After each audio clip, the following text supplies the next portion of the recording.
भक्तायसी जाणाचे देहे उदास, भक्तायसी जाणाचे देहे उदास, गेली अशपश निवारोने, विषय तो त्यांचा झाला नारायण,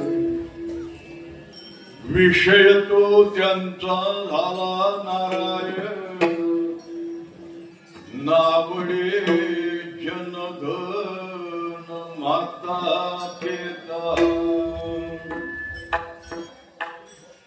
प्रस्तुत अभंगातील जो प्रतिपाद्य विषय आहे त्या विषयाकडे वळण्या तत्पूर्वी एक परिहार द्यावासा वाटतो. परिहार का द्यावासा वाटतो? एखादा माणूस तृप्त झाल्यानंतर त्याला जर असं वाटलं मी ढेकर देणारच नाही, त्याला ढेकर आवडत नाही. मला वाटतं ज्ञानेश्वरीच्या 18व्या अध्यायाच्या सुरुवातीला तृप्त झालेला मनुष्य जो आहे तो म्हटला मी ढेकर देणार नाही, किती आवरलं तरी तो ढेकर येणार. तसं आजचं जे आनंददायी वातावरण आहे ते पाहिल्यानंतर कल्पे साहेब आम्हाला घेऊन गेले होते. म्हणजे पुढचं नियोजन मूर्ती स्थापनेचं आहे, माऊलीच्या समाधीचं आहे, सगळं बघितल्यानंतर हे जे आनंददायी वातावरण आहे आणि या वातावरणामध्ये दुसरी एक जमेची बाजू आहे, अशी प्रसन्नता आहे. आनंददायी वातावरणामध्ये प्रसन्नता आहे. प्रसन्नता अशीच येत नाही. प्रसन्नतेकरता साया खटाटोप आहेत नाही. खटाटोपाशिवाय आणखीन प्रसन्नता येऊ शकत नाही. जे तर आधी चित्त असं मावलेलं प्रसन्नता जिथं आहे ते त्या एखाद्या साधकाचे कट्ट असतात. तसं आज हे नियोजित आनंदित वातावरण जे आहे त्याच्या पाठीमागे परिश्रम आहे. गुरुवर्य दादा महाराजांचं नाव घ्यायला काय हरकत नाही. मला वाटतं 12 वर्ष तपश्चर्या केली आहे. वारा, ऊन, पाऊस, प्रकृतीची कशाची तमान बाळगताना. आणि दुसरा पर्याय असा आहे, माऊलींच्यावर ज्या वारकऱ्यांची निष्ठा होती, श्रद्धा होती, त्या समाजाने त्याला नानोबारांनी एक दृष्टांत दिला. एखादा माली असतो, माली त्याने बागायत केल्यानंतर सिंचन करणं, कष्ट करणं हे त्याचं काम नाही का? तसं समाजाने कष्ट उपसलेले आहेत. पण असं आहे, सिंचन तुम्ही कष्टाने केलं पण फळ येणं तुमच्या हातात नाही. वसंत ऋतू नाही का? माऊलींची कृपा असेल तर हे सगळं फळ येणार आहे. दादाने याच्या पाठीमागे मोठी कष्ट घेतले. मला भीती वाटायची की मी माझ्या तिकडे कोकणात गेली प्रकृतीचं काय, पण नाही काही तबा वागली नाही. तेव्हा माऊली संप्रदायाचा जो समाज आहे, मला आता एवढंच म्हणावंसं वाटतं, धन्य म्हणावं लागेल नाही.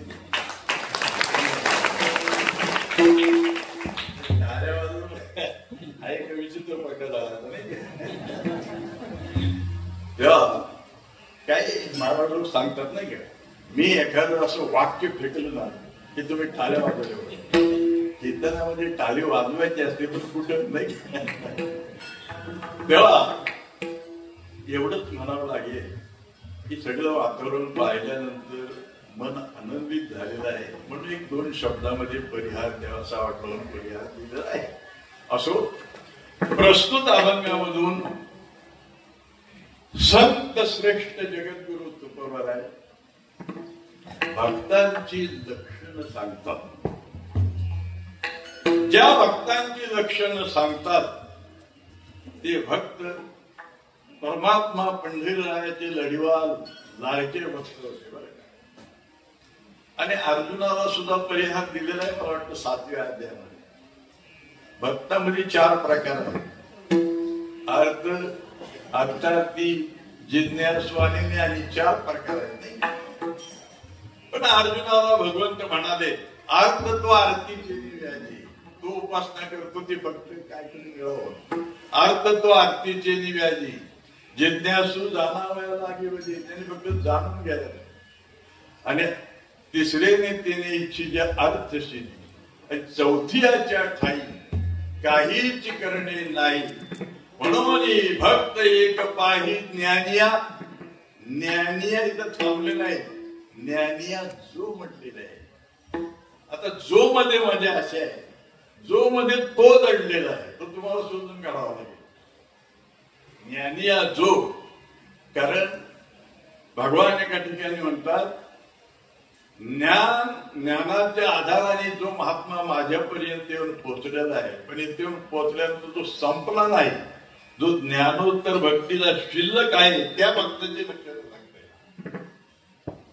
नाहीतर आमचे श्रीगुरु माऊली म्हणायचे ज्ञानाने निर्गुणात गाडून टाकले. ठेवले नाही गाडून टाकले म्हणजे उरलेला आहे. याही वरी पाहता माझ्या भजने असता मी तयार मुगुट घे. किंवा म्हणतात मिळून मिळतची अशी समुद्री गंगा जल जैशी मी होऊन मज तैसे सर्व सुख. जे मद्रूप होऊन माझी सेवा करतात हे विशेष आहे. मद्रूप होऊन माझी सेवा करतात ते विशेष आहे. गंगा समुद्र समुद्र रूप होते पण मागचा ओघ खंडित होत नाही. तसा नामस्मरणाचा ओघ ज्यांच्याकडून खंडित झालेला नाही अशी काही भक्तांची लक्षणं आहेत. तेव्हा आजच्या अभंगामधून भक्तांची लक्षणं सांगतात. जो भक्त म्हटलेला आहे जो म्हणजे भगवान परमात्म्याच्या उक्तीला अनुसरून. आता उक्ती काय काय आहेत परत विषय वाढत नाही. यद करोशी यदज्ञाशी यद घोषी लदाशी यद ही उक्ती आहे भगवंत. आणि या उक्तीला अनुसरून ज्याने आपलं सर्व जीवन भगवानाला समर्पित केलेलं आहे असे जे भक्त आहेत. म्हणून जो म्हटलेला आहे ना त्याचं उत्तर तुम्हाला तो मध्ये काढावं लागेल. तैशी अंतकरण कुहरी जन्मली तयाची प्रीती गंगामध्ये मिळाली. भगवान म्हणतात तो ना जो म्हटलेला आहे तो हा आहे नुसता ज्ञानी नाही. जो मध्ये तो दडलेला आहे त्याची लक्षण आहे. म्हणून तैशी अंतकरण कुहरी जन्मली दयाची प्रीती ती गंगामध्ये मिळाली. तो मी हे बोली फार काय करू त्यक्त्वा सर्व कर्म फलम. जो शरीर उदासू शरीरावर उदास आहे आपल्या हातून कर्म जे घडते त्या कर्माच्या फळाची अपेक्षा न करणारा असा जो आहे भक्ताई शेजान जे देही उदास. आपल्या जीवनामध्ये दोष एक नाही दोष अनेक आहेत. अनेक दोषांचे काट म्हटलेलं आहे. त्याची दोषात येऊ पर्याय दोष कितीतरी आहे पण अग्रगण्य दोष एक आहे. या देहावर ममत्व असणं हा अग्रगण्य दोष आहे. हा अग्रगण्य दोष आहे. दोष ऐका नावे देहाचा आदर. म्हणून देहावरच ममत्व ज्यांचं नष्ट झालेलं आहे भक्ताय शेजान जे देही उदास. गेले आशा पास निवारून. आशा ही दुःखाला कारणीभूत आहे. आशायाम परम दुःख. नैराश्य सारखं सुख नाही आशेसारखं दुःख नाही. म्हणून जे उदास आहे नैष्मत देहावर उदास आहे. आता त्याला अशी बरीच दृष्टांत आहे पण आपल्याला वेळच आटवायला लागतो सगळं. त्याला एक ज्ञानोबाने असं दृष्टांत सांगितलेलं आहे. एखाद्या तुमच्या सोयऱ्या पाहुण्यामध्ये एखादा मोठा कार्यक्रम आहे आणि एखाद्या बाई साहेबांना त्या कार्यक्रमात जर जायचं झालं की बाईला असं वाटतं आपल्या अंगावर दागिने नाही. मग तिने कुणाचे जे शेजारणीकडून दागिना घालत कृष्णा मागून घ्या. दागिना गळ्यामध्ये घातल्यानंतर त्या कार्यक्रमामध्ये ती बाई गेल्यानंतर त्या कार्यक्रमात मिळवते नाही का पण तिच्या मनाला ठाऊक असतं ही वस्तू आपली नाही. आता जायचे म्हणजे उसणे ती उसने मागून आणलेली वस्तू आहे, ही आपली वस्तू नाही. हे सुद्धा उष्ण आहे. नरदेह पाहतात आणि अशी उष्णा म्हणजे याच्यावर ममत्व नव्हतं. भक्ताय श्री जाणाजी हे उदास गेल्या श्वापासून वाहून विषय तो त्यांचं नारायण. काया वाचा मनानं ज्यांच्या अंतःकरणाचा विषय तो एक सकलांचा आधी म्हटले एक विषय झाले. आणि मावळी म्हणतात जयांची इंदियाची घरात नाही विषयांची येरझाळ. तुमच्या आमच्या घरामध्ये एखाद्या माणसाची येरझाळ सारखी असते नाही का, घोटाळा आहे समजायचा. तर विषयांची येरझाळ थांबलेली आहे. दयांच्या इंद्रियांच्या घरात नाही विषयांची येरझाळ. असं ज्यांचं जीवन परिपक्व बनलेलं आहे. आणि म्हणून विषय तो त्यांचा झाला नारायण. नावडे माता पिता असो. तेव्हा भगवंताविषयीच अनन्य प्रेम ज्यांच्याकडे आहे. अनन्य चिंतयंतो हे ज्यांना पर्युपासते तेषां नित्ययुक्तानां योगक्षम वाहम्यहम्. त्याला दृष्टांत दिलेला आईच्या उदरामध्ये गर्भ असतो, त्याला त्या आईची ओळख नसते. तसं ते दुसरं काही जाणतच नाही तुझे.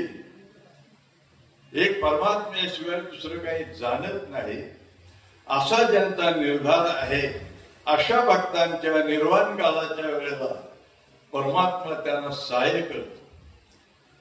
अर्जुनाला मला वाटतं 8व्या अध्यायात सांगितलंय त्याने मला हाक मारायची आणि मग मी धावतो. याला काय व्यवहार म्हणतात का? भगवान म्हणतात त्यांच्या सेवेचं ऋण माझ्यावर झालेलं आहे. ते ऋणायोपणाने कोणी अंगी मी आपली अवतीर्ण लागी. भक्तांची या तनुत्यागी परिचर्या करी. निर्वाण काळामध्ये परमात्मा अशा अनन्य भक्तांना सहाय्य करत असतो. विषय तो त्यांचा झाला नारायण. नावडे जलधन माता पिता तुका म्हणे देव. साय झाल्यावरी तव साय झाला हृदय निवासी. तुका म्हणे देव साय झाल्यावरी असांग ते करे सर्व सांग.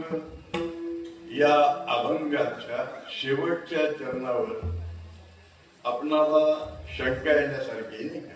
आणि शंका येणं स्वाभाविक आहे.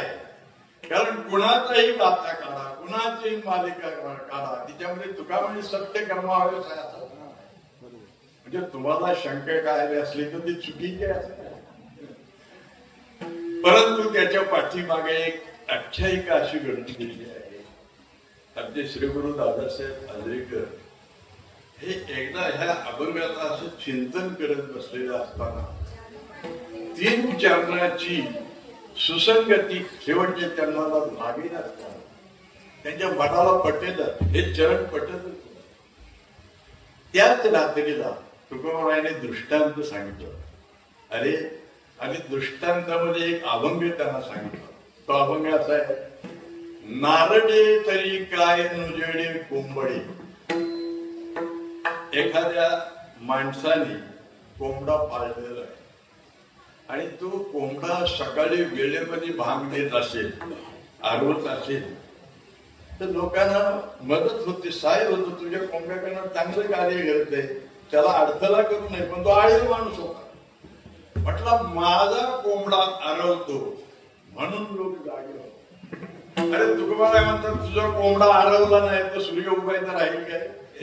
नारडे तरी काय नुजडे कोंबडे. त्यांनी ते मान लावायला सुरुवात केली. तसं सदा जर सत्कर्म घडत असेल, पुण्यकर्म घडत असेल तर त्याला अडथळा आणू नये. काही माणसाला असं वाटतं आमच्या कोंबड्यामध्ये तुझं तेव्हा एखादा प्रवासी मनुष्य असा एसटी मधून रस्त्यावर खाली होता. तुम्ही रस्त्यावर उभा आहे, तुम्हाला जर विचारलं बाबा आमच्या तुमच्या गावाला जायला वाट कुठं आहे, वाट सांगितली तर वाट जावी त्याच्या पुण्याला काय सहजासहजी घडून येते.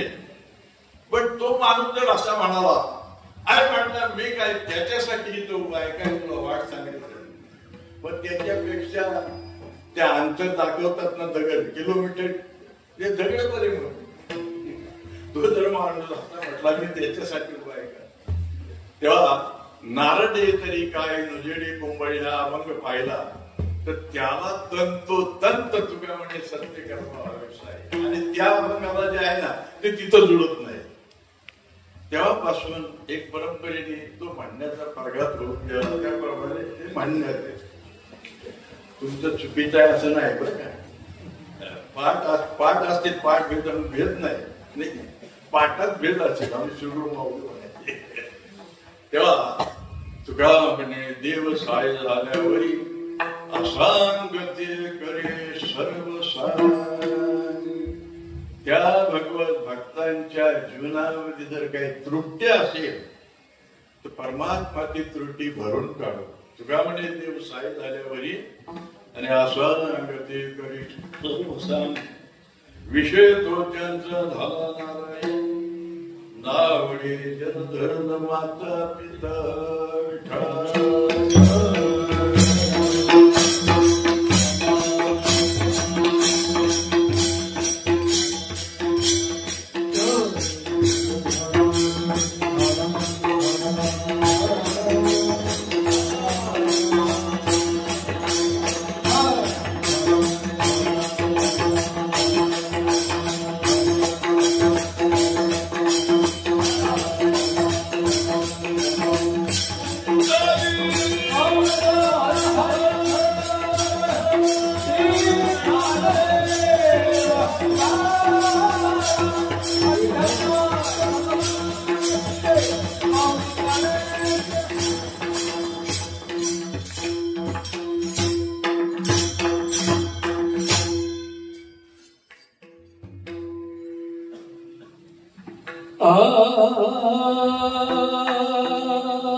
विषय तो त्यांचा झाला नारायण नावडे जनधन माता पिता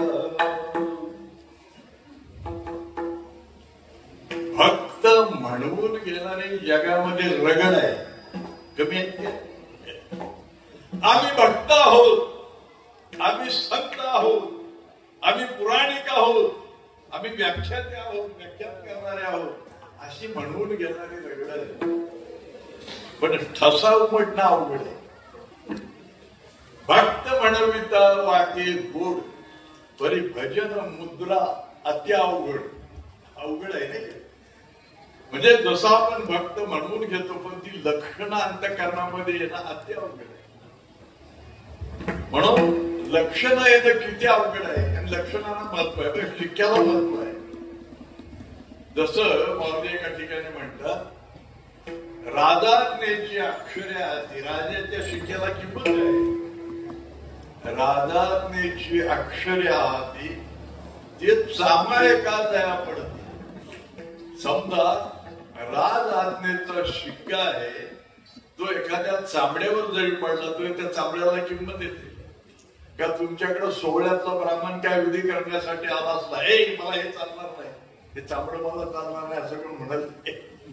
राधाज्ञेची अक्षरे हाती ते चामाळे का दया पडती, त्या चामासाठी जोडती सकल. तसं तुकोबारायाने खूप वर्णन केलंय. नवती ते संत करिता कवित्र संतांचे त्या नवती संत येथे नाही वेश संताडना निवडे गावडा वागे. नवती ते संत करिता कीर्तन सांगता पुराण नवती संत. परत आहे त्या शेवटचं चरण कसं आहे, या देहाचा निराश होत नाही, या देहावरचं ममत्व नष्ट होत नाही. तुकोबाराय म्हणतात मी त्याला संसारिकच म्हणतात. किती भक्त म्हणून घेऊन हे संत म्हणून मी त्याला संसारिक म्हणतात. तुका म्हणे नाही निरसला देह, देहावरचं ममत्व नष्ट होत नाही. तोपर्यंत तू किती भक्त म्हणत असला, संत म्हणत असला तरी तुकोबाराय म्हणतात मी त्याला संसारिकच म्हणतात. तुका म्हणे नाही निरसला देह, तोवरी या अवघे संसारिक येथे नाही वेश. वेश पाठवून संत होता येतं असं. एक तुम्हाला दृष्टांत सांगतो. कबीर महाराजांची कीर्ती सगळीकडे पसरली. कबीर महाराज साधू आहे, संत आहे, अशी कीर्ती सगळीकडे पसरली. एक ढोंगी माणूस होता, म्हटलं आपण कबीर होऊया. होता येते नाही का, पण लक्षणीय कठीण आहे. वेश पालटता येतो. तुकोबारायाने तर एवढे तडाखे मारलेत ना, भगवे तरी स्वान हे ती पण तसल्या रंगायच्या ते अनुभवाचा काय म्हणून एका माणसाला असं वाटलं आपण कबीर व्हावं. कबीर महाराजांच्या अंगावर जी कपडी होती की नाही, कॉटनच्या कपड्याची, कबीर महाराजांच्या पायातल्या खडाला लाकडाच्या होत्या. त्या माणसाला असं वाटलं आपण चांगल्या स्लिकच्या कपड्याची कपडी शिवूया, चांदीच्या खडावर घालूया. बरं का, असा सगळा वेश पालटून गावाच्या शिवर गोमुखीमध्ये हात घालून असं जप करत असलेलो आणि योगायोग कबीर महाराजांची स्वारी तिकडून आली. कबीर महाराजांनी पाहिल्यानंतर म्हटले हे किती खरं आहे, जरा बघावं खडा टाकून. तो खडा टाकण्याची पद्धत अशी आहे की एखादा माणूस असा वाटेने चाललेला आहे, एखादी विहीर 5-50 पावलावर लांब आहे. त्या विहिरीमध्ये पाणी आहे की नाही हे बघायचं झालं तर विहिरीला बघायचं, तिथं जायचं नाही, एक खडा टाकायचा, डुक करून वाजला तर विहिरीत पाणी आहे आणि खट करून वाजला तर विहीर पूर्ण आहे समजेल. तसा कबीर महाराजांनी खडा टाकला. कुठला? ऊपर तो खूप बने आहे लेकिन अंदर की बात राम जाने. असं म्हटल्याबरोबर काय नव्हतं ना त्याच्यात, ते लगेच वर आलं आणि वर आला आणि काय म्हटले, अरे काय रे गोसावड्या, कबीर महाराजांना गोसावड्या, काय रे गोसावड्या काय म्हणतोस. एवढं समजलं कबीर महाराज म्हटले अंदर बी कुछ नाही बाहेर बी कुछ. आपल्याला काय सांगायचं आहे, संत म्हणून घेता येईल, भक्त म्हणून घेता येईल. लक्षण जोपर्यंत येत नाही तोपर्यंत तुकोबारायांचं अंतकरण तळमळ होतं. आपल्या वागण्याच्या सोडून आपल्याला लोकांनी नुसतं धार्मिक मनाने महाराज म्हटलं की संपलं, तृप्त आम्ही तृप्त नाही. पण लोणी जे आहे ते कडक टाकलं ना तर ते पूर्ण तुपाच्या दशेला उतरत नाही, तोपर्यंत कडकड कडकड कडकड कडकड करत राहावं. तसं तुकोबारायांची कडकड कडकड होती. तेव्हा मी भक्त म्हणतोय जगात माझा डांगोरा झालेला आहे पण मलाच लाज वाटायला की नवे दास गावा पण या दाराचे नाव. तेव्हा असं जगामध्ये म्हणून घेणारे दगड आहे. व्याख्यान करणारे आहे. एक ग्रस्त व्याख्यान करणारे होते बरं का. आणि एका ठिकाणी त्यांना व्याख्यानासाठी जायचं होतं. पूर्वीच्या काळातलं उदाहरण आहे. म्हणून रस्त्यावर असे आले. त्यावेळेचा काळ म्हणजे काय अशी वाहनांची इतकी व्यवस्था नव्हती. टांग्यामधून प्रवास. ते रस्त्यावर आल्यानंतर एका टांग्यावरला असा हात केला. टांग्यावर उभा राहिला आणि टांग्यामध्ये ते बसले. बसल्यानंतर त्यांना जरा वेळ झाली होती. व्याख्यानाला वेळ झाली होती. 1-2 मिनिटं गेल्यानंतर त्या टांगेवाल्या त्यांनी अरे हान जरा घोड्याला हान. मला म्हटलं व्याख्यान करायचं आहे. त्यांनी बिचाऱ्याने घोड्याला चापकं मारून हाणायला सुरुवात केली. अजून हान. मला व्याख्यानाला जायचं आहे. त्या घोड्याच्या तोंडातून असा फिश यायला लागला. धावून धावून धावून फिश यायला लागला. तो टांगेवाला म्हणाला महाराज तुम्हाला कुठे जायचंय?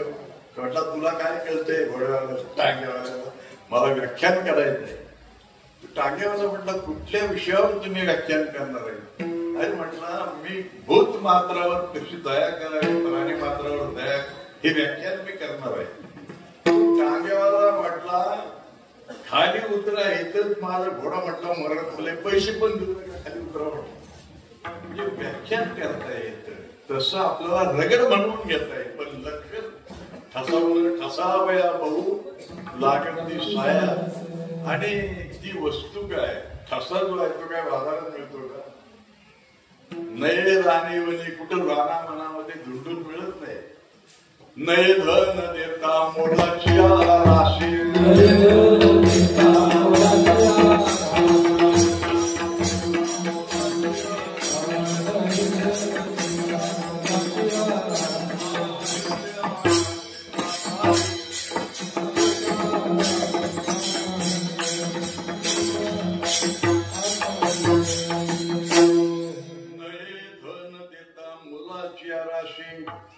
तो ठसा काही किंमत देऊन तिथे मिळत नाही. तो निजांगाने यावा लागतो.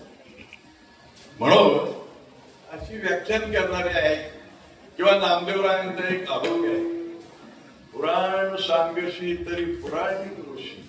तर लोक पुराणिक भक्त म्हणणार नाहीत, सत्य म्हणणार नाही. उत्तम कीर्तन केलं तर मी रामचंद्र महाराज नागपूर तरी येतील नाही. तुला कीर्तन या बुवा म्हणते. कीर्तन या बुवा म्हणते. पुराण सांगशी तरी पुराणिक होशी बरी वैष्णव न होशी अरे नाही का. वैष्णव होणं, भक्त होणं, संत होणं हे लक्षण येणं अतिशय अवघड आहे. पण नये धन देता मोलाची या राशी नाही ते आकाशी पाताळ. एक परंपरेने आमच्याकडे पुराणिक बुवाचं दृष्टांत सांगितलं. पूर्वी पुराणिक बुवा पुराण सांगायचे चातुर्मासामध्ये. एका नगरामध्ये एक पुराणिक बुवा आले होते आणि त्यांचं व्याख्यान होतं. आणि 1 महिनाभर व्याख्यान चालायचं. मग महिनाभर पुराणिक बुवांची व्यवस्था कुठे करायची? मग बाई माणसं भाविक असतात बरं का. ते बाई माणसं म्हणायची महाराज आज आमच्याकडे ओढण्यासाठी अशी पाळीच लावली. पाळी रोज एक पाळी लावली. तर त्या पुराणिक बुवाने पुराण सांगितलं. त्या पुराणिक बुवाने पुराणामध्ये असं दाबून सांगितलं चातुर्मासामध्ये वांग खायचं नाही. दाबून सांगतं. सांगायला काय आचरणात येणं भक्त आहे नाही. दाबून सांगितलं. सांगायला काय बिघडलं? लसूण खायची नाही का असं दाबून सांगितलं. खायला खायचं नाही. आणि त्या बाईने जे निमंत्रित केलं ते काय पुराणिक बुवांना जेवणासाठी. दुपारच्या वेळेला पुराणिक बुवा जेवायला गेले. आता त्या बाईचा आनंद झाला. पुराणिक बुवा आपल्या घरी आले. आपल्या मालकांना आवडती भाजी वांग्याची आहे असते. त्या मालकांसाठी तिने वांग्याची भाजी बनव. रसभरीत वांग्याची भाजी बनव. आणि पुराणिक बुवांनी काल पुराणात सांगितलं ना वांगे खायचं त्यांच्यासाठी वेगळी भाजी बनवली. झालं पाट ताट मांडून झालं. आणि त्या बाई त्या मालकांना त्या वांग्याचा रसावर घमघमाट वास आला. ते पुराणिक बुवा म्हणायला लागले बाई हे काय? अहो म्हटली आमच्या मालकांना त्या वांग्याची भाजी आवडते म्हणून मी त्यांच्यासाठी हे भरीत रसभरीत वांगे बनवलेले आणि तुमच्यासाठी वेगळं आहे. पुराणे बुवा म्हटले, बाई पुराणातले वांगे पुराणात, ते पुराणे बुवा म्हटले मी सांगितलं वांगे खायचं नाही, पण रसा खायला काय हरकत नाही. मग त्या बाईने काय केलं, पातेल्याला अशी पळी आडलं आणि रस्सा उतरत असताना ते महाराज पुराणे बुवा म्हटले, बाई त्या वांग्याची जर इच्छा असली माझ्या पात्रावर पडावं तर तुम्ही पली कशाला आडवीला होते. आपल्याला एवढंच सांगायचं आहे, दाम सांग्यान कर्यान येथे कैसे ब्रह्मज्ञान. तशी जगामध्ये व्याख्यान देणारे कितीतरी आहेत. बोलाची चकडी बोलाची भात, नाही का, बोलाची चकडी बोलाची भात,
बोलाचाची भात, बोलाची चकडी बोलाचाची भात, घडी घ्या घडी घ्या. अगं बाय वाचली की नाही,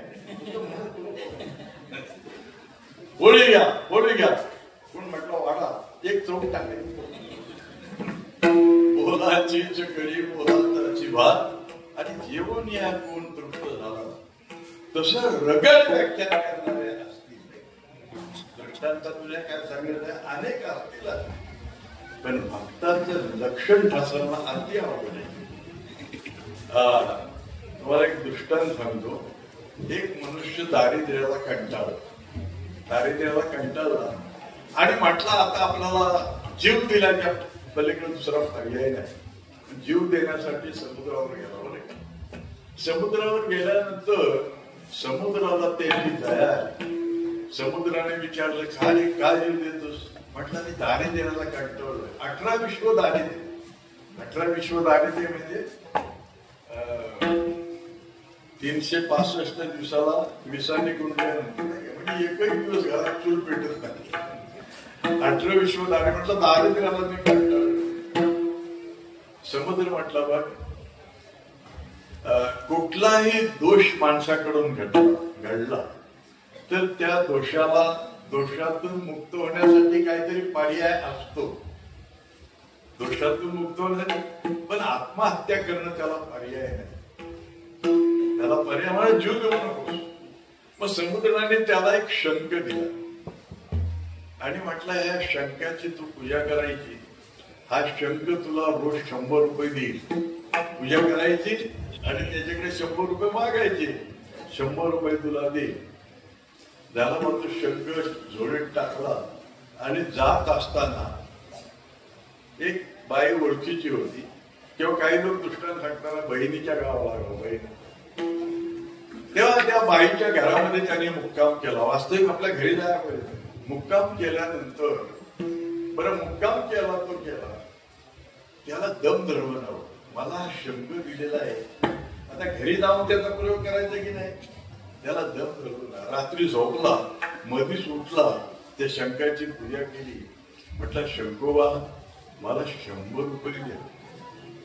100 रुपयाची नोट आली. ती बाई बघत होती याचं काय चाललं. त्या बाईने काय केलं, हा शंख 100 रुपये रोज दिला. तो झोपल्यानंतर त्या बाईने काय केलं, आपल्या देवाला शंख होता ना, तो त्याच्या झोळीत नेऊन ठेवला आणि तो 100 रुपये देणारा शंख सोडला. त्या बाई सोडून घेतला. आणि सकाळी हा घरी गेल्यानंतर शंखाची पूजा केली. 100 रुपये द्या. कुठलं होत तो देवाला आणखी गेला निघाला. मग समुद्र म्हटलं बघ काल तू जाताना कुठे मुक्काम केला होतास का. तर सांगितलं त्यांनी, खरं वस्तू सांगितलं. म्हटलं आता मी तुला एक बोलका शंख देतो. तू फक्त बोलल, काय देणार नाही. आणि म्हटलं जाताना मात्र काल तू विसावा घेतलास की नाही, मुक्काम केला तिथं विसावा करायचा. झालं भाऊ. गेल्यानंतर रात्री उठला, त्या शंखाची पूजा केली आणि म्हटलं शंखोबा मला 1000 रुपये द्या. तो म्हटला 2000 घ्या. जागेवर काहीच नाही. तू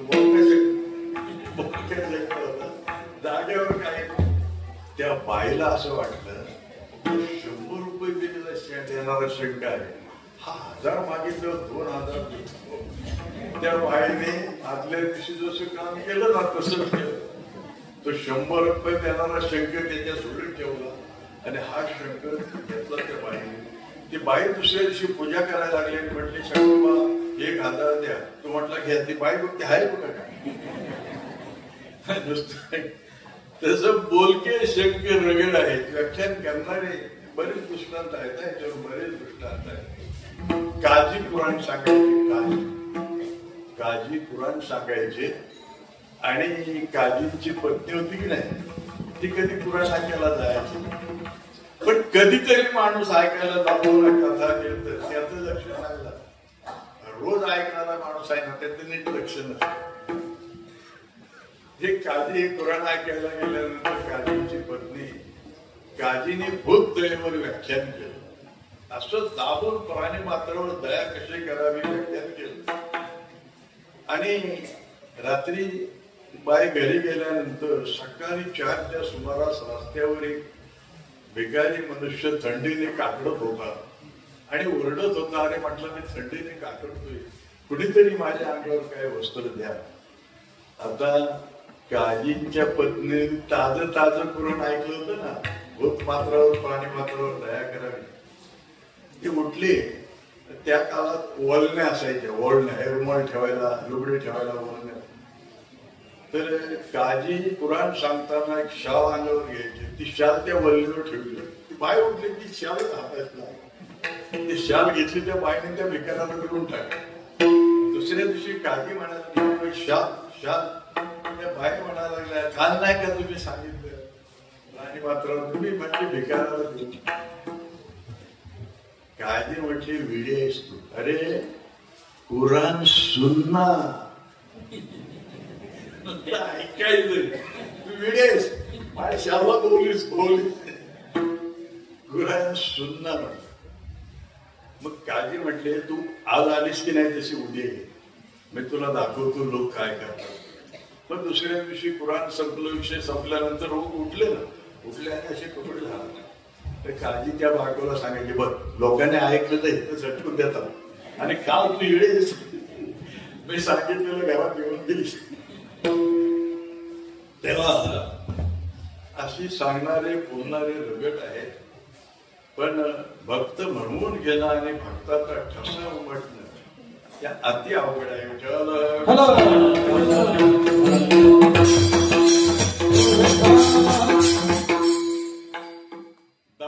दंबाचं पोट वाढवता येतं. आता पोट वाढण्याचे प्रकार आहेत. एक भक्तीचं दोन वाढतं नाही का, भक्ती सुखे दोन वाढेल.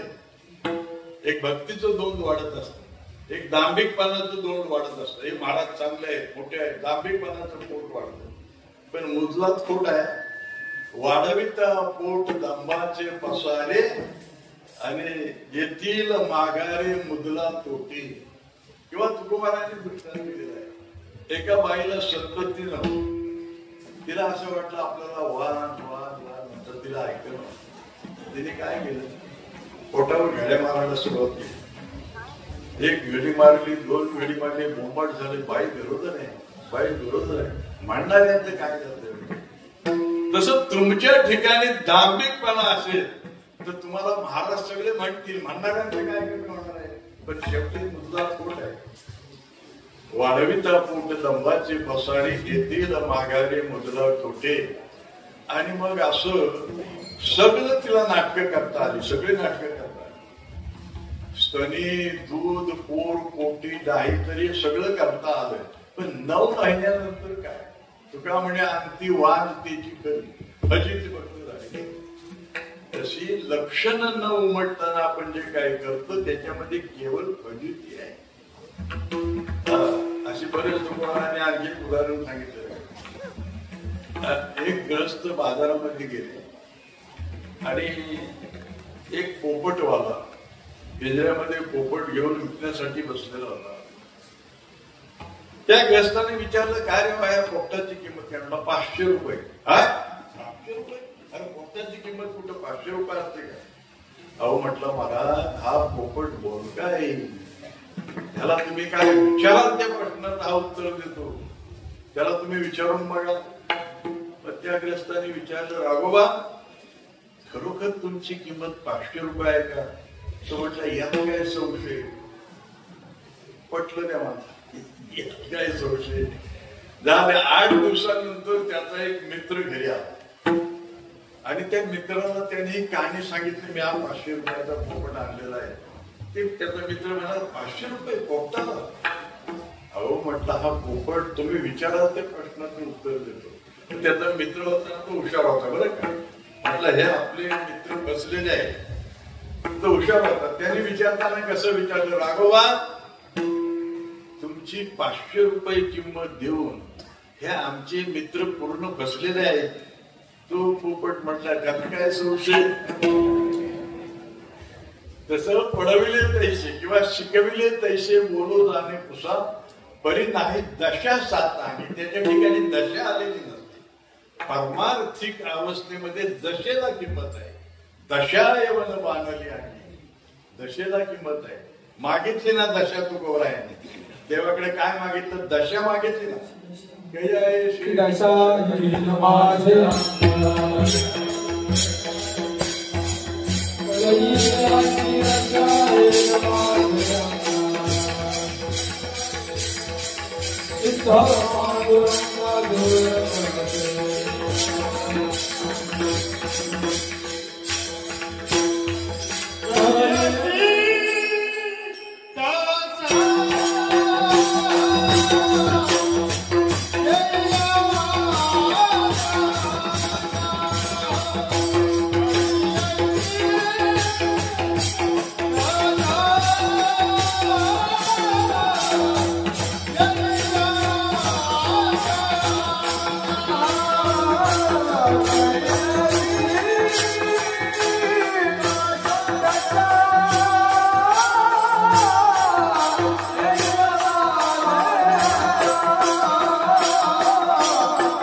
जगामध्ये दशेला किंमत आहे. दशा मागितली तुकोबाने. कयाशी दशा येईल माझ्या अंगात चित्त पांडुरंगा सुरतशी. काम क्रोध माझे चित्तांची शरीरी कोले ते वरी बोलत असे. म्हणून पंडित दुःखी होते मन तुमचं नवा. म्हणून कयाशी दशा येईल माझ्या अंगात चित्त पांडुरंगा सुरतशी. नाठवणी मी देह आहे, प्रपंच माझा आहे, संसार माझा आहे. या देहाचे म्हणे मी तोपर्यंत संसारिक आहे. देहाचं ममत्व ज्यांचं नटलंय. म्हणून देवाचा ऐसा करी उपकार देहाचा विसर पाणी मग तरीच हा जीव सुख पावे. परमार्थिक सुख तुम्हाला त्यावेळेला लुटता येईल त्यावेळेला ती अवस्था येईल. त्याला दृष्टांत माऊलीने दिलेला आहे. अगा राजनत्व नमता अंगी. एखादा राजा आहे पण राजाची लक्षणं जर त्याच्या ठिकाणी नसतील तर त्याला राजपणाचं सुख भोगता येणार नाही. दृष्टांत आहेतपर्यंत मी आता सांगत नाही. अगा राजनत्व नमता अंगी राव राय पण काय भोगी. राजा आहे पण अधिकारी जर नसेल अनाधिकारी जर असेल तर राजाची लक्षणं त्याच्यामध्ये येऊ शकत नाही. असो तेव्हा देहावरच ममत्व ज्यांचं तुटलेलं आहे आणि असे जे देहाविषयी उदास आहे त्यांना भक्त म्हटलेलं आहे. म्हणून अभंगाच्या पहिले भक्त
विषय तो त्यांचा झाला नारायण नावडे जलधन मात्रा. आज मला हा अभंग घ्यावासा वाटला त्याचं सुद्धा एक कारण आहे बरं. माऊलींच्याकडून 12व्या अध्यायामध्ये भक्तांची लक्षणं जी आहेत ना ती मोरे माऊलींच्याकडून मी नीट ऐकली आहे. संतुष्ट सततम योगी यथात्मा दृढ निश्चया मैरपेत मनोबुद्धि यो मद्भक्त समे प्रिया यो न हर्षति न द्वेष्टि न शोचति न कांक्षति. अशी अवस्था जी आहे त्या अवस्थेचं वर्णन आजच्या अभंगामध्ये आहे. भक्ताश्रय जाणारे देवदास कसे उदास असतात त्याचं वर्णन मला वाटतं 13व्या अध्यायामध्ये 9व्या श्लोकावर ऐकायचं.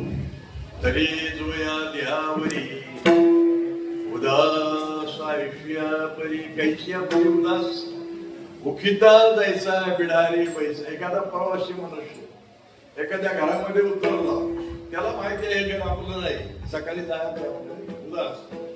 तरी जोया देहावरी उदास आयुष्यापरी उखिता जायचा बिडारी पैसा आहे. गाववृक्षाची सावली वाटे जाता मिनली घरादाराविषयी उदास. तुम्ही झाडाच्या सावली खाली बसल्यानंतर नाही या सावलीला सोडायची नाही असं ती सावली सोडून आपण जाऊ तशी जी उदास आहे. किंवा दुसरा एक दृष्टांत दिलेला आहे. सावली सरीशीचा असली. प्रत्येक माणसाची सावली त्या माणसाला सोडून असते का? तुम्ही जाल वनामध्ये उभे राहा सावली माणसाला कुठल्या सोडून नाही. सावली सरीशीचा असते. सावली माणसाच्या बरोबर आहे. पण कुणाला असं वाटतं का माझी सावली मला एक क्षणभर सुद्धा सोडत नाही असं कुणाला वाटतं? असं कुणाला वाटतं माझी सावली मला क्षणभर सोडून राहत नाही. सावली सरीशीचा असे पण असे हे नेहमी जे द्यायचे त्या सावलीविषयी आपल्याला वाटत नाही. दृष्टांत कशासाठी आहे? स्त्रियेचे तैसे लोक नाही.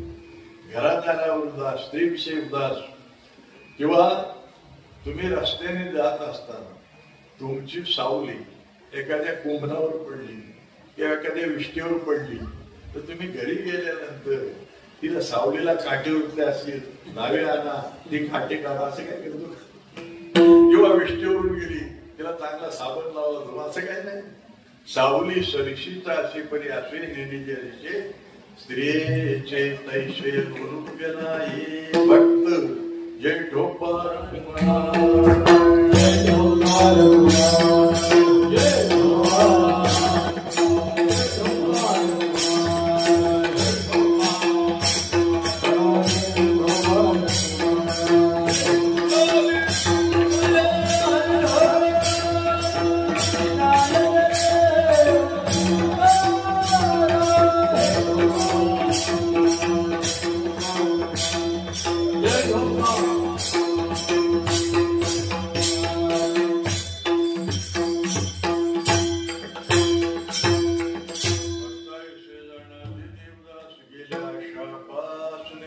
भक्त कोण ज्यांची आशा संपुष्टात निघालेली आहे. आता बघा परमात्मा बलियाचा बलवान आहे की नाही. बलिया आगळा पाळीलो पाळा नाही का, किंवा तुका म्हणे शिरोमणी बलियाचा शिरोमणी परमात्मा आहे. पण असा बलियाचा शिरोमणी जरी असला तरी ज्यांनी आशा बाजूला ठेवली त्यांनी त्या बलवानाला सुद्धा जिंकलेला आहे. तुका म्हणे आम्ही देवाहुनी बळी कशामध्ये झालो हे निराळी आशा. पण आशा ज्याने बाजूला ठेवली त्याने बलवान परमात्म्याला सुद्धा जिंकलेला आहे. म्हणून तुकोबाने म्हणतात तुका म्हणे आम्ही देवाहुनी बळी आणि झालो हे निराळी ठेवून आशा. आशायाम परम दुःख नाही का. आशा काळ वेळ विचारित नाही, आशा कशाचाच विचार करत नाही. त्यामध्ये आपण मोठं दृष्टांत सांगू. आशा उपजली आनंद. देवाला जर दुःख भोगावं लागलं तर दुःखांत काय होतं. आशा उपजली आनंदाशी नीच वामन तू आली त्याशी अशी दिन केले देवांची कथा काय ईश्वरांची. एक दृष्टांत तुम्हाला सांगतो. ज्या वेळेला राम प्रभू वनवासाला निघाले, पंचवटीमध्ये नाशिक पंचवटीमध्ये मुक्काम होता नाही. आणि त्यावेळेला रावणाचा मामा मारीच नाही का, रावणाचा मामा मारीच त्या मामाला बोलवून घेतलं आणि रावणाने सांगितलं सोनेरी हरणाचं तू घेऊन नाशिक पंचवटीमध्ये जायचं. आशा बरं का, अशी आहे दुःखाला कारणीभूत आहे. आता त्या मारीच मामाने असा विचार केला, हा भाचा आपल्याला असं सांगतोय, आपल्याला ऐकायला लागेल ना, ऐकलं तर आपल्याला मारणार. भाचा मामाला मारणार. जास्त उदाहरणं अशी दिसतात नाही. भाचा मारणार. तेव्हा त्याने असा विचार केला मारीच मामाने, आपण जर सोनेरी हरणाचं रूप घेऊन गेलो नाही तिथं, रावण म्हणतो त्याप्रमाणे आपला मारणार. ह्याच्या हातून मारण्यापेक्षा सोनेरी हरणाचं रूप घेतलं आणि तिथे गेलो तर रामप्रभूंच्या हातून सुद्धा आपण मारणार. वीरना नाही का. एखाद्या माणसाला बोलता येत नाही म्हणून अडचण, आणि एखादा माणूस चांगला बोल काय पण त्याच्या बोलण्यात सगळा बेताल काय उपयोग नाही. दोन्हीकडून अडचण आहे ना. एक बोलता येत नाही म्हणून अडचण, आणि ज्याला चांगलं बोलता येते ते बेताल बोलतो. दोहीकडे नाळ, एकीकडे विडीकडे हात, दोहीकडे नाळ म्हटले. बोलो जाणे मुख्याला बोलता येत नाही म्हणून अडचण, आणि शाण्याला बोलताना बेताल बोलतो म्हणून ती पण अडचण. तेव्हा म्हटलं आता आपल्याला जावं लागलं. मग तो सोनेरी हरणाचं रूप घेऊन गेला आणि सीता मातोश्रीने ते सोनेरी हरण बघितल्याबरोबर सीतेच्या अंतःकरणामध्ये लोभ निर्माण झाला. लोभ सुद्धा दुःखाला कारणीभूत आहे. लोभ निर्माण झाल्यानंतर सीतेने रामप्रभूंना अशी आज्ञा केली, मला या सोनेरी हरणाची चोळी आपल्यामध्ये असावी, अशी रामप्रभूंना आज्ञा केली. आता रामप्रभू केवळ सीतेला पत्नी मानत नव्हते. बाबा तर आपल्याला बोलणार आहे, ती भक्त होती, सीता भक्त होती, आणि देवाला भक्ताची आज्ञा प्रमाण असते. भक्त आज्ञा मानी मोठी, स्वान सुकर होय जग जेठी. भक्ताची आज्ञा देवाला प्रमाण असते. म्हणून सीता भक्त आहे असं समजून रामप्रभूंनी मान्य केलं. पण रामप्रभूंना खात्री होती आपण गेल्यानंतर घोटाळा आहे, आपण त्या हरणाच्या मागे गेल्यानंतर घोटाळा आहे. तर रामप्रभूंनी लक्ष्मणाला आज्ञा केली, तू इथून जागा सोडायची नाही. आणि लक्ष्मण ती आज्ञा पाळून उभा असताना तो मारीच मावा लांब असा गेल्यानंतर त्यांनी एक आवाज दिला. काय आवाज दिला? लक्ष्मणा धाव. लक्ष्मणा धाव असा आवाज आल्यानंतर सीतेची समज झाली. राम प्रभू संकटात आहे. तेव्हा लक्ष्मणाला आज्ञा केली, भावाजी तुम्हाला जावं लागेल. राम प्रभू संकटात आहे, तुम्हाला जावं लागेल. लक्ष्मण जागा सोडायला तयार नाही. त्याला माहिती होतं आपण काय जागा सोडली. आणि मग सीतेने त्या ठिकाणी निंदा केलेली आहे लक्ष्मणाची. अशी साधी सुधी निंदा केली ती त्याने मानली नाही. पण ज्यावेळेला सीतेच्या मुखातून असे शब्द निघाले, लक्ष्मण माने अल्पछलाशी, लक्ष्मण माने अल्पछलाशी, माझे पाप बुद्धी कैशी, एकला राहतो श्रीमदपाशी, राम प्रियशी भोगावया. ऐकून माझ्या पाप गोष्टी, बोटे घालून कर्णपोटी, लक्ष्मण पळे उठा उठी, आयुष्य मी खोटी पापी. मग ऐकतो ना, मग लक्ष्मणाने जागा सोडली. पण लक्ष्मणाने जातात रेस मांडली, धनुष्याची रेस मांडली. आया आरेचे तर उल्लंघन करू नका. झालं. लक्ष्मण गेल्यानंतर लगेच जटारीवाला आणि भिक्षाम देई. त्याने बघितलं ही रेषा आपल्याला उल्लंघन करावं की नाही. 7 पाताळ भेदून गेलेली आहे लक्ष्मणाची रेषा. तो म्हटला तुम्हीच बाहेर या. हे वर्णन जे आहे ना ते कधी आलेलं आहे भावात रामायणामध्ये. ज्या वेळेला सीतेला रावण घेऊन गेल्यानंतर त्या अशोक वनामध्ये तिला असा पश्चाताप झाला की आपण ह्या बंदी खाण्यामध्ये येऊन पडलो, याला नेमकं कारण काय. तेव्हा तिच्या लक्षात आलं की आपला लोभ, आपल्या आशा या सगळ्या. माझ्या लोभाची बुद्धी कैशी, प्रलोभ लोभाच्या दृष्टी, म्या रामाला विले मृगा पाठे, देवाची करंटी मी झाले, करंटी बुद्धी पाणली कैशी.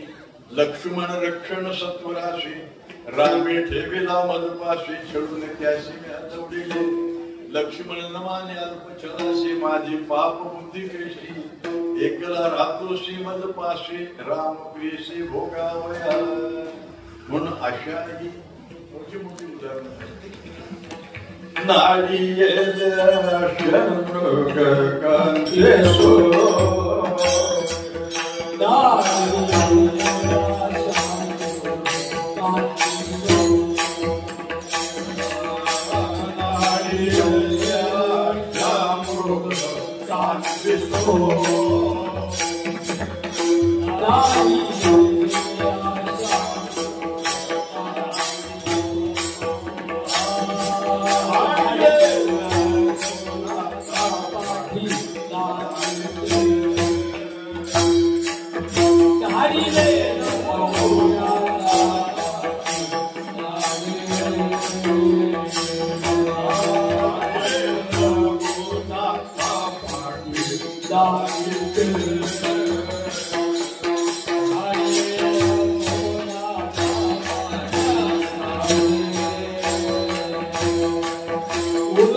अगोदर पश्चाताप माणसाला होत नाही. अगोदर आधी चुकी मग आठवण, नाही का? अगोदर चूक मग आठवण, हा परिपाठ आहे जगाचा. तसं तिला पश्चाताप झाला आणि त्यावेळेचे हे उद्गार भावार्थामध्ये गोड वर्णन केलेलं आहे. सुंदरकांडात म्हणून भक्तायशी जाणाचे देवदास आणि गेले अशा पास निवारोने. आशेची भीमोडी ज्याने केली ते भक्त नाही. असो, विषय तो त्यांचा झाला नारायण. नावडे जनधन माता पिता. शरीराचा संबंध दुःख देणार आहे, शरीराच्या संबंधित आहे. ती सोयरी पाहुणे नातलं दुःख, सगळे संबंध दुःख देणार आहेत. नाही का? शरीर संबंध पुत्र पत्नी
त्यांच्या संगी सुखांना पवे बाळाने घ्या म्हणून विषय तो झाला नारायण नावडे जनधन माता पिता निर्वाणी गोविंद. तिसऱ्या चरणामध्ये म्हणता काय निर्वाणी गोविंद निर्वाणी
गोविंद मागे पुढे उभा राहे सांभाळीत आलिया म्हणून भक्तपणा ही काही साधी सुधी गोष्ट नाही. भक्तपण सान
भक्तांचे बंधन दाखविले.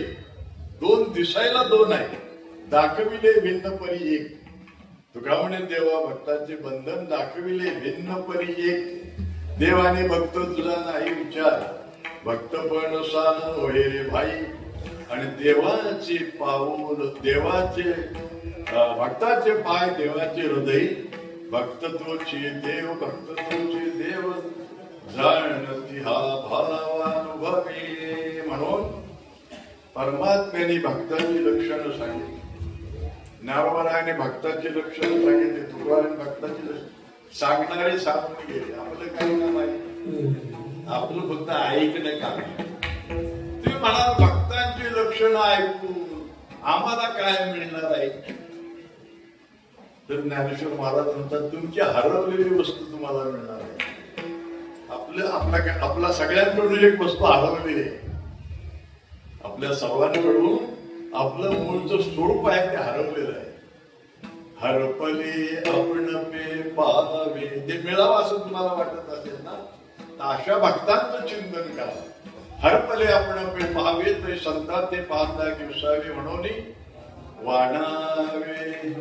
वर्णन करणाऱ्याने भक्तांची लक्षण वर्णन करावी आणि दोघांना फल सारखं आहे.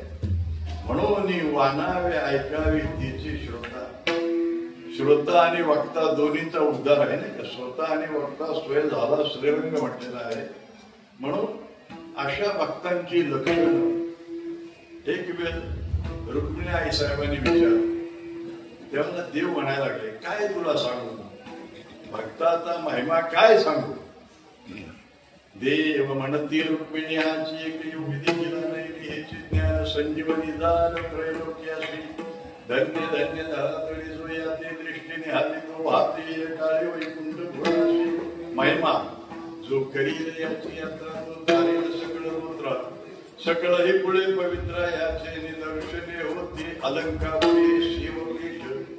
पूर्वी येथे होते निळकंठ ब्रह्मादिकी तपवरिष्ठ येथे पै केले इंद्र येऊन भूमिशी.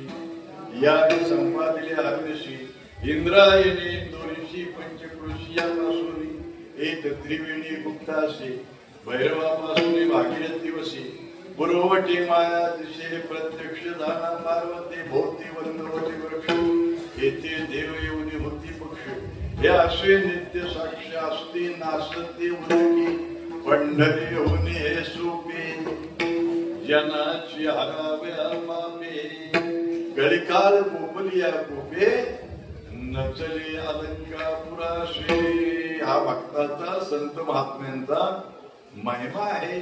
पण तो ऐकावा, याच्या पलीकडे आपण काय करणार, ऐकायचं नाही बरं का. ऐकण्याने निळावणे होईल लाभ.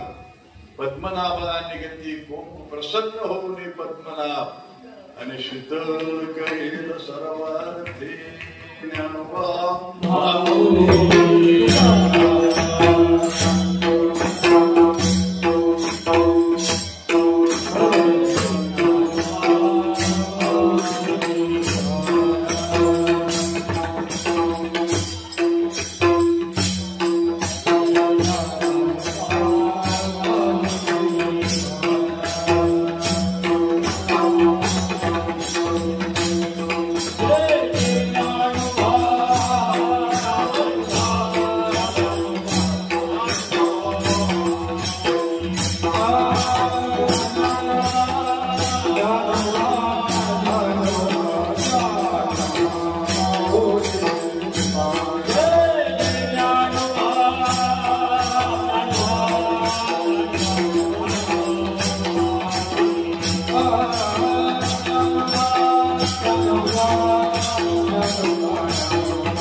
विषय तो त्यांचा झाला नारायण नावडे जनधन माता पिता निर्वाणी गोविंदा श्री मागे पुढे काय तो साकडे पडून येते विषय तो त्यांचा झाला नारायण नावडे जनधन माता पिता तुका म्हणे देव साय झाल्यावरी सांगते करे सर्व कुठलीही त्यांच्या जीवनामध्ये परमात्मा त्रुटी शिल्लक ठेवत नाही तुका म्हणे देव साय झाल्यावरी सांगते करे सर्व सांग विषय तो त्यांचा झाला नारायण नावडे जनधन माता